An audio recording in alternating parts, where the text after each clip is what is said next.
अस्सलाम वालेकुम, मैं सिराज बात कर रही हूँ। जैसा कि मैंने पहले वीडियो बनाई थी 2 हफ्ते पहले, उसके बाद बहुत सारे आपने नए सवालात मुझे भेजे हैं इमिग्रेशन के सिलसिले में। तो वो आज मैं सब वही नए सवालात लेकर मैं इमिग्रेशन कंसल्टेंट के पास जा रही हूँ। तो चलें उनसे बात करते हैं।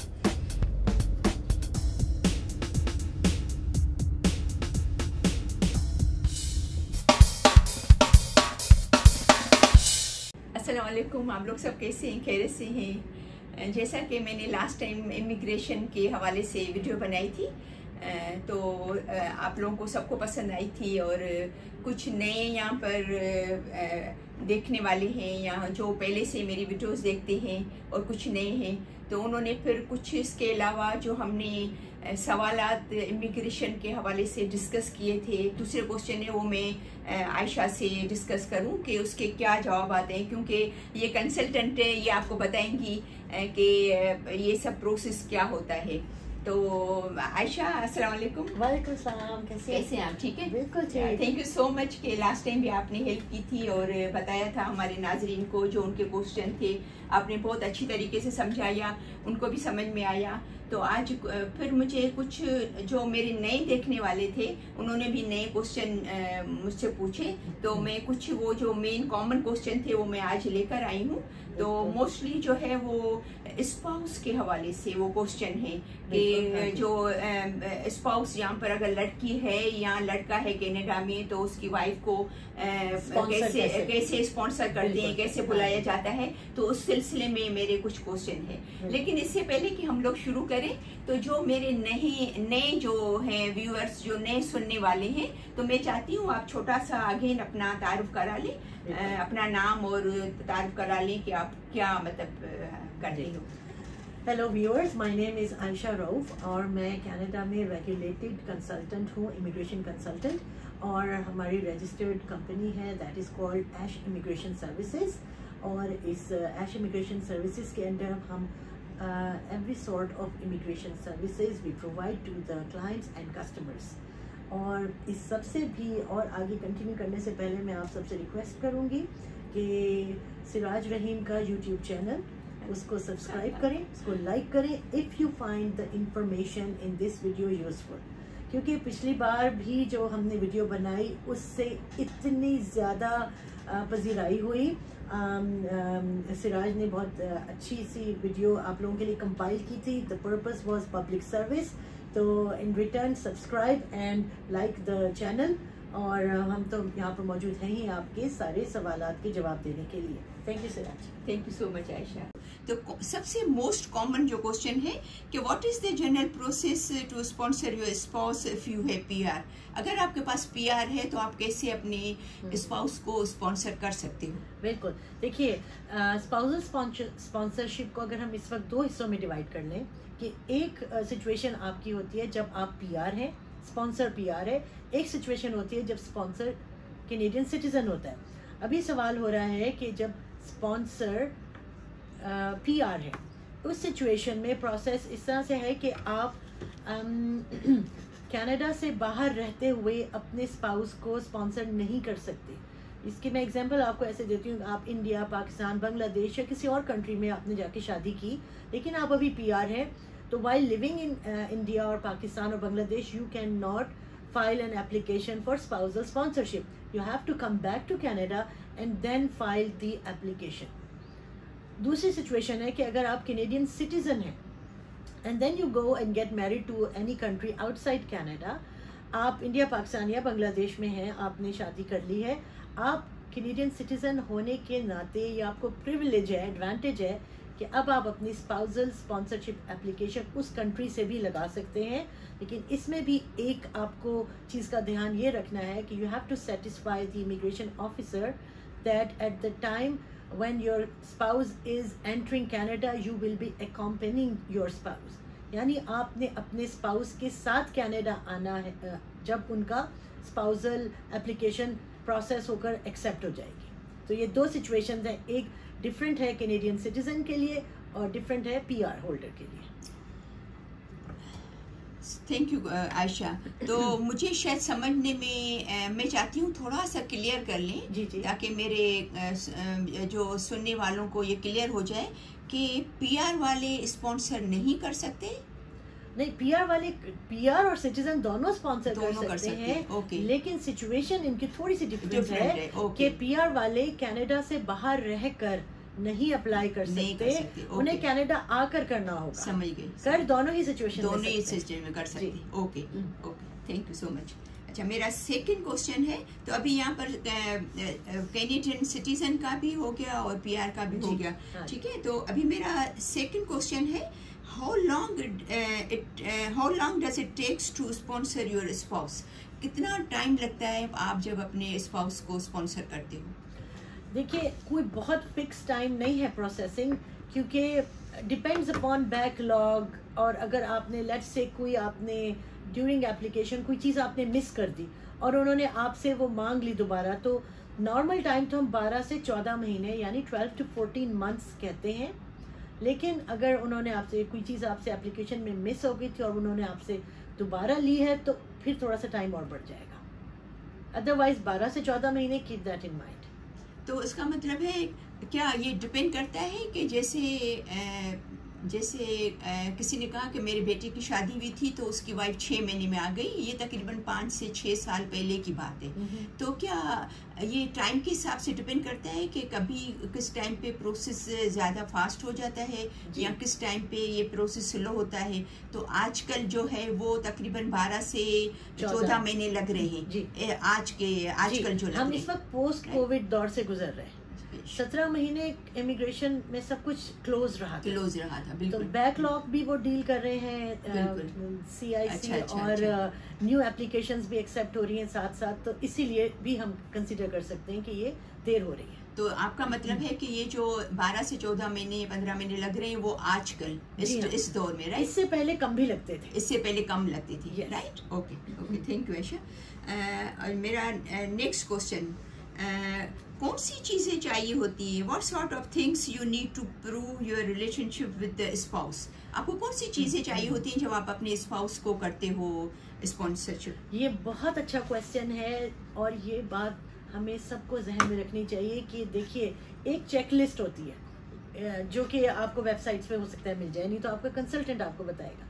एक होती है चेकलिस्ट के अलावा बहुत सारे प्रूफ्स जो कि आप अपने पास संभाल कर रखें।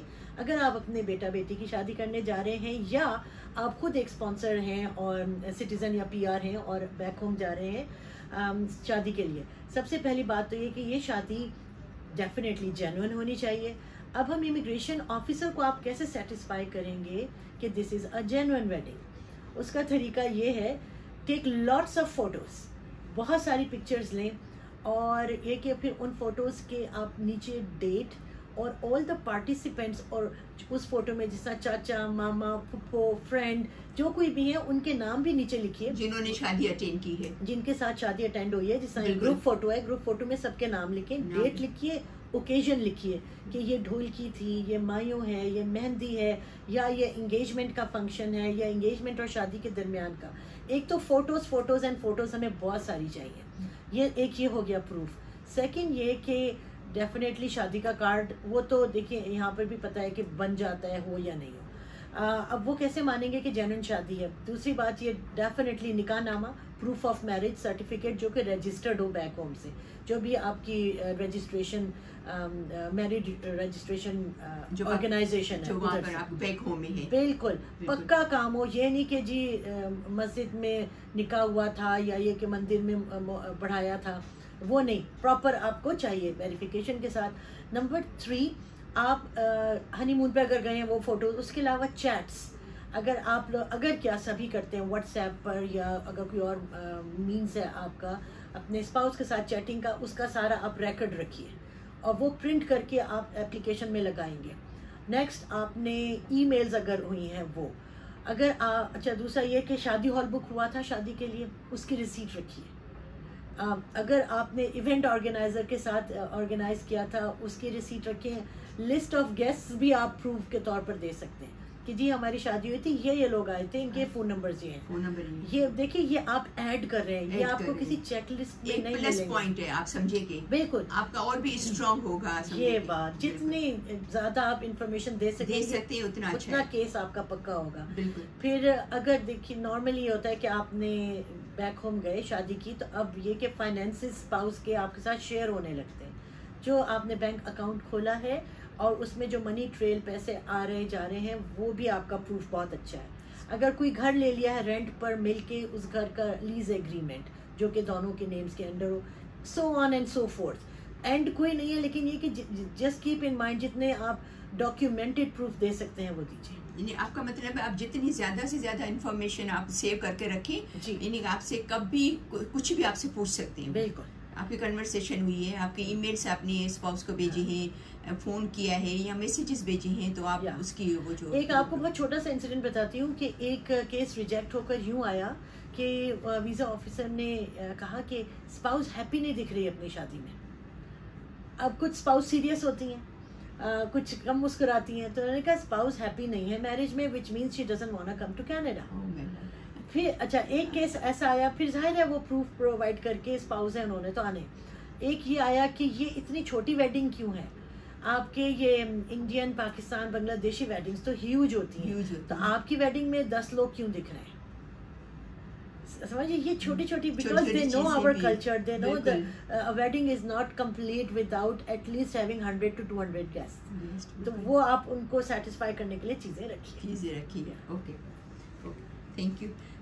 ओके, मेरा नेक्स्ट क्वेश्चन है, what sort of questions does the immigration officer ask during the interview with spouse? जब आप स्पाउस जाती है इमिग्रेशन ऑफिसर के पास, तो किस टाइप के वो क्वेश्चन आपसे उनसे पूछ सकते हैं? ये इस इंटरव्यू का देखिए सबसे बड़ा जो जहन में रखिए कि main purpose of the interview with the visa officer is to prove that the marriage is genuine. वो आपसे डेट्स टैली करेंगे जो कि उनके पास हमने एप्लीकेशन में फिल करके भेजी है। पहली बार कहाँ मिले, किस डेट को मिले, इंगेजमेंट कब हुई, कैसे हुई, किसने करवाई, क्योंकि वो हमारे कल्चर से वाकिफ़ है, उन्हें मालूम है कि ज़्यादातर मैच मेकिंग से शादियाँ होती हैं। अगर लव मैरिज है तो वो और आपसे डीप क्वेश्चंस करेंगे, क्या कैसे मिले, ज़्यादा बस वो इन्फॉर्मेशन टैली करना चाहिए। वो बस वो एक्चुअली सेटिस्फाई होना चाहते हैं कि शी इज़ योर वाइफ और योर हस्बैंड। इसलिए be truthful in the application and while during the interview. ना उधर झूठ बोलिए ना उधर झूठ बोलिए, ऑनेस्ट रहिए तो it won't be rejected. Okay, thank you. Next question, what is the fees to sponsor a spouse for PR or work permit? देखिए क्या फीस क्या है आजकल जो चल रही है? सिराज, हम आज बात करेंगे स्पाउस की, वर्क परमिट की हम लेटर ऑन करेंगे, जो हमने करा हुआ है क्लाइंट्स के लिए, अपने व्यूअर्स के लिए, सॉरी, कि हम इनको वेरियस कैटेगरीज में हमने अपने कॉन्वर्सेशंस रख ली हैं। तो स्पाउस की फी देखिए almost approximately I would say it goes up to 1375 और 1400। कीप दैट इन माइंड, जिसमें आपकी प्रिंसिपल एप्लीकेंट प्रोसेसिंग फ़ी है अराउंड $500, फिर आपकी राइट ऑफ परमानेंट रेजिडेंस फ़ी जिसको ROPR कहते हैं हम लोग, वो भी 500 प्लस है, और साथ में स्पॉन्सरशिप फ़ी $75, ये अराउंड मिल के आपकी ऑलमोस्ट $1400 to $1500 होती है। Keep that in mind. Okay, thank you. And next question, इस प्रोसेस में कितना टाइम लगता है? वो हम अभी जैसे बात कर चुके हैं कि 12 से 14 महीने लगते ही लगते हैं। ओके जी, स्पाउस के बुलाने में जी। ओके, नेक्स्ट क्वेश्चन, किस केसेस में आप अपने स्पाउस को स्पॉन्सर नहीं कर सकते या आप एलिजिबल नहीं हो सकते हो?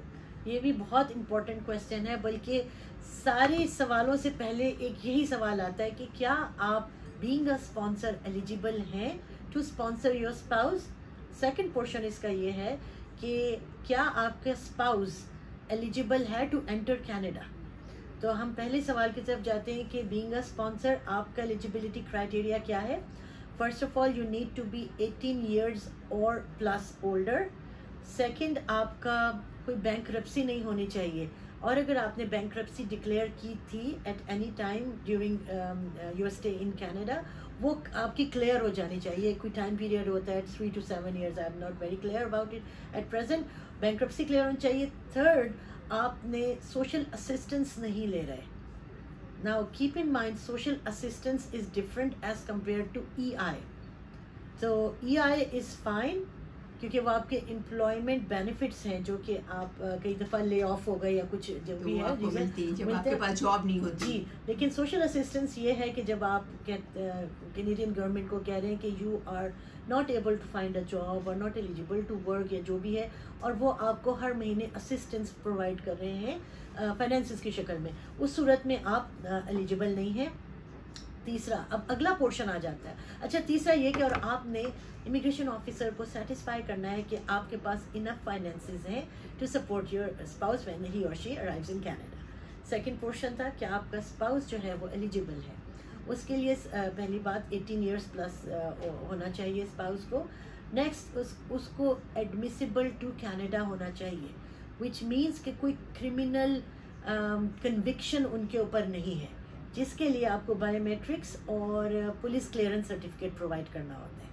In case your spouse outside Canada is criminally convicted, अब इसका ये मतलब नहीं कि आ नहीं सकते, depending upon the criminal conviction वो भी एक प्रोसेस है कि जिसमें उसको क्लियर कराया जा सकता है। तो ये चंद चीज़ें बहुत इंपॉर्टेंट है, स्पाउस और स्पॉन्सर दोनों की एडमिसिबिलिटी और उनका एलिजिबिलिटी क्राइटेरिया। तो उसका क्या तरीक़ेकार है कि उनको पुलिस का सर्टिफिकेट चाहिए होता है? Definitely police clearance certificate and the biometrics fingerprints को कहते हैं ना। तो जब वो आपका हो जाते हैं तो उसमें आपका पूरा क्रिमिनल रिकॉर्ड है या नहीं है वो भी आ जाता है, क्लियर हो जाता है उसमें। ओके, और इसकी तो हमने बात कर ली कि उसमें फ़ीस क्या लगती है, राइट? वो तो हमने अभी डिस्कस कर लिया। अच्छा, और मेरा एक और क्वेश्चन है कि क्यों आपको ये प्रोसेस करने के लिए अपने स्पाउस का किसी कंसल्टेंट के पास, जो एक्सपर्ट है या कंसल्टेंट है इमिग्रेशन का, उसके पास जाना चाहिए? अभी आपने खुद ही समझे, सवाल में ही जवाब दे दिया कि देखिए इमिग्रेशन कंसल्टेंट एक्सपर्ट होता है। We keep on doing these spousal applications almost weekly और डेली उस पे कर रहे हैं हम रेट पर। अब अगर आपको बहुत ज़्यादा नॉलेज और इन्फॉर्मेशन नहीं है या आपके पास टाइम नहीं है तो डू हायर अ कंसल्टेंट, ताकि आपका केस प्रोलॉन्ग ना हो जाए, क्योंकि consultants they know it all inside and out कि इस वक्त कौन कौन से केसेस रिजेक्ट होकर आ रहे हैं। तो ताकि हम अपना केस जब बना रहे हैं ऑनेस्टली तो उसमें उस जो हिंड्रेंस है उसको ओवरकम करें ऑलरेडी। तो इसीलिए कंसल्टेंट वैसे ही है जैसे आप स्पेशलिस्ट डॉक्टर के पास जाते हैं, हकीम भी हैं वैसे तो चारों तरफ, make sure you are not going to a ghost consultant. मेरा दिल करता है मैं हर वीडियो में ये ज़रूर सब अपने व्यूअर्स को बताऊं कि मेक श्योर करना है कि आप उस कंसल्टेंट के पास ना जाइए। और गोस्ट हम इसलिए उनको कहते हैं क्योंकि basically they are not the registered and licensed once.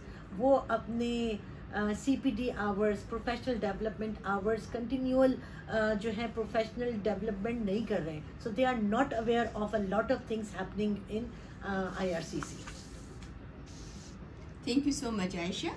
और बस मुझे कुछ यहाँ पर मैंने पॉइंट्स लिखे थे तो मेरे ख्याल में वो हमने डिस्कस कर लिए हैं, क्योंकि मैंने कुछ सुने थे, कुछ ऑनलाइन पढ़े थे कि जैसे प्रूफ ऑफ रिलेशनशिप है तो वो भी आपने क्लियर किया, और डेली कन्वर्सेशन और ईमेल्स जो स्पाउसर के एक दूसरे को जो यंगस्टर करते हैं अपनी वाइफ को या हस्बैंड से या वाइफ है तो उसके भी आपने क्लियर कर लिए हैं, राइट?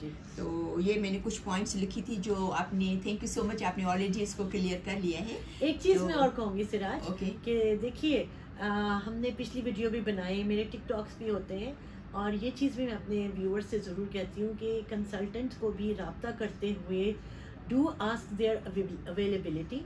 पहले टेक्स्ट किया जाता है या ईमेल की जाती है, हम प्रेफर करते हैं जैसे कि मैं अपना कार्ड सिराज को हर दफ़ा देती हूँ कि वो साथ में पोस्ट कर दें, that has got my phone number and email address as well. हमेशा देखिए आप किसी भी एक्सपर्ट के पास जाते हुए या कंसल्टेंट के पास जाते हुए अपॉइंटमेंट लेते हैं, book an appointment, there is a consultancy fee for sure, I'm not saying otherwise. With the volume of calls and emails and messages that we get, it becomes impossible to deal with every client. keep that in mind and try not to just pick up the phone and call the consultant. Book an appointment and then talk to us, and we are there to help you out. इसीलिए हम यहाँ बैठे हुए हैं कि आपकी help करेंगे, support करेंगे डेफिनेटली। Thank you Ayesha.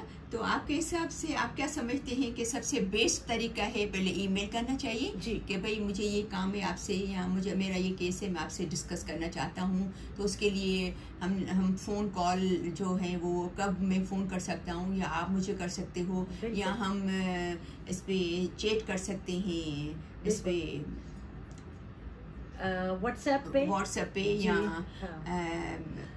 देखिए चैट का भी ये है कि हम प्रेफर नहीं करते chatting. Email is the best way to do it. और फिर ये कि keep that in mind, we have offices in a lot of places, और ये कि remember one thing, there is a consultancy fee, बहुत ज़्यादा नहीं है, लेकिन मेकिंग श्योर कि हमारे पास सीरियस क्लाइंट आ रहा है, ऐसे नहीं बैठे हुए। That's why we charge a small consultancy fee, जो कि उसका भी जवाब ये है कि जी हम फ़ी कैसे पे करें।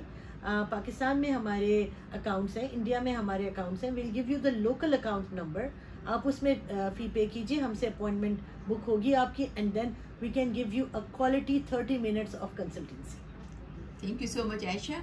मुझे उम्मीद है कि आज की जो आपने काफ़ी अच्छी पॉइंट्स, इवन कुछ पॉइंट्स ऐसी थी जो मैंने आपसे पूछा भी नहीं, और आप अपनी एक्सपर्टीज़ के हिसाब से, आप अपनी नॉलेज के हिसाब से आपने शेयर की मेरे क्लाइंट को, तो सॉरी मेरे व्यूअर्स को। तो मुझे उम्मीद है कि उनको समझ में आ गई होगी सब बातें। तो इंशाल्लाह फिर नेक्स्ट टाइम जो है वो और टॉपिक में आपके पास से लेके आऊँगी, क्योंकि काफ़ी जो पेरेंट्स के बारे में भी पूछ रहे हैं, या जो कि अच्छा मुझे थोड़ा सा क्विक ये आप बता दें डिटेल में, फिर नेक्स्ट उसमें वीडियो में बात करेंगे कि अगर वो बच्चों की अभी यहाँ पर शादियाँ जो सोच रहे हैं यहाँ पर कराने की, अपने बेटे की या बेटी की, और लड़का या लड़की पाकिस्तान में है या यहाँ पर है, तो वो अपने फैमिली को बुलाना चाहे, तो वो उसका क्या थोड़ा सा मुझे आप उसकी पॉइंट्स बता देंगे, तो कैसे बुला सकती है? बिल्कुल, ये भी अच्छी बात है, क्योंकि बहुत सारी शादियां अगर यहीं पर हो रही हो और पीछे से दादा दादी या बच्चों के चचे मामू फूफा या दोस्त भी बनाना चाह रहे हैं, तो उसके लिए उनको टेम्परेरी रेजिडेंट वीज़ा अप्लाई करना पड़ेगा। अच्छा, जिसको TRV कहते हैं, basically it's a visit visa. Visit visa, okay. तो विजिट वीज़े का पूरा प्रोसेस जो है वही होगा। विजिट वीज़ा की भी अगर हम देखें तो इंडिविजुअल क्लाइंट की अप्रॉक्सीमेटली $100 गवर्नमेंट फ़ी है, और अगर पूरी फैमिली ऑफ 5 या लेस देन 5 आना चाह रहे हैं तो उनकी $175 है। ये गवर्नमेंट फ़ी की बात हो रही है, consultation fee is separate. Okay. तो ये बात है, बिल्कुल जी विजिट वीज़ा पर आएँ, और उसके लिए रिक्वायरमेंट ये होगी कि यहाँ पे वेन्यू जो बुक हुआ हुआ है उसका proof, second wedding card and dates, और ये कि फिर उनका रिटर्न बुक्ड टिकट, वो ये तीनों चीज़ें एटलीस्ट हमें शो करनी होंगी with definitely their passport, IDs, addresses, their sibling information and so on. लेकिन मेन जो है वो शादी की जो वेन्यू, शादी कार्ड और उनका रिटर्न टिकट। ओके, ये सबसे इम्पोर्टेंट है अगर आप अपने बच्चों की शादी में अपनी फैमिली को बुला रहे हैं बैक होम से। बिल्कुल ऐसा, ठीक है। Thank you so much Ayesha. You are welcome. I hope कि मेरे देखने वालों को क्लियर हो गया होगा। तो थैंक यू कि आपने मुझे इतना टाइम दिया और समझाया मेरे व्यूअर्स को। तो any time, next time will bring the study visa, कि आप अगर स्टडी वीज़ा पर कनाडा आना चाहते हैं तो क्या प्रोसेस होगा, प्लस अगर आप अपने स्पाउस और डिपेंडेंट बच्चों को साथ लाना चाहते हैं, या after coming to Canada as a student you want to get married back home, ये सारी सिचुएशंस हम आपको डिटेल से ऐसे ही जवाब देंगे। जब तक के लिए अल्लाह हाफिज़, बाय बाय, मिलते हैं फिर next time. Thank you so much Ayesha, thank you. मुझे उम्मीद है कि मेरी आज की वीडियो आपको ज़रूर समझ में आई होगी, और आपके सवालों के जवाब जो आपने मेरे से मांगे थे वो भी आपको मिल गए होंगे। और नेक्स्ट टाइम के लिए भी आपको कुछ भी सवालात हों, आपको इमिग्रेशन के हवाले से, अपने पेरेंट्स के हवाले से, या स्टूडेंट की वीज़ा के हवाले से, तो इंशाल्लाह नेक्स्ट वीडियो बनाएंगे। और मैं उम्मीद करती हूँ कि आपको ये वीडियो पसंद आई होगी। तो थैंक यू सो मच, बहुत बहुत शुक्रिया आपका।